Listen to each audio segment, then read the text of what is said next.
Hi hello पुलु रे सानाम को जोहार इंगे रामचंद्र मुर्मू तेहना नवा वीडियो रे सगुन लोटादा पाठा को सानाम को सगुन दाराम तेहना स्पेशल वीडियो दो हुयुक कान तबना किसी जात्रा ना अपडेट इदी काते तो जात्रा ना अपडेट दो नवा कान तबना आले जात्रा गोपीकान्हाई ओपेरा पाठा खन आंजमा कदे का तावन अपन हा नई डांस मास्टर लुना सर उनकिन हा डांस किन चेत आको कना गिद्रा को तो ओनोना वीडियो के ओकालका डांस किन चेत आको कना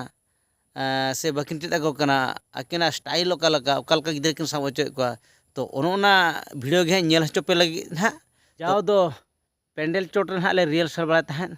तो निया धाव दो दिन सराम हा उनका संभव बांगा पेंडल चोट मा तो निया धाव दो नासेना के ओत ᱧᱚᱜ रे रियल सेलआ तो ओत रेना रियल सेल और पेंडल रे रियल सेल ओना के जुदा ᱧᱚᱜᱚᱜ गया तथापि तो एनेज दो ना इनके हुआ नोड़े ओत रे रियल सेल काते ना आदो पेंडल रे ना ओना दो इनके ना एनेजोआ तो ओना ओत रे ना तेहन दो रियल सेल हुयुक कना तो ठीक गया स्टार्ट ᱧᱚᱜ का लेगम ओना वीडियो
सानाम को नेल के किन ताबना पर डांस मास्टर लुना साथी ओकालका डांस किन कंपोजिया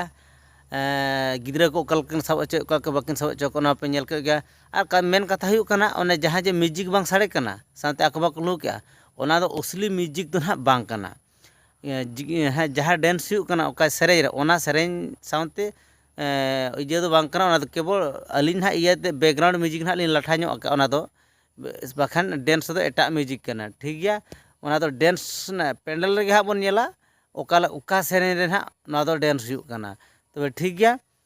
तेहेኛ वीडियो दो जस्ती दो बाबन मांगा नोडे गोन मुचादा मा तबे सानाम को जोहार।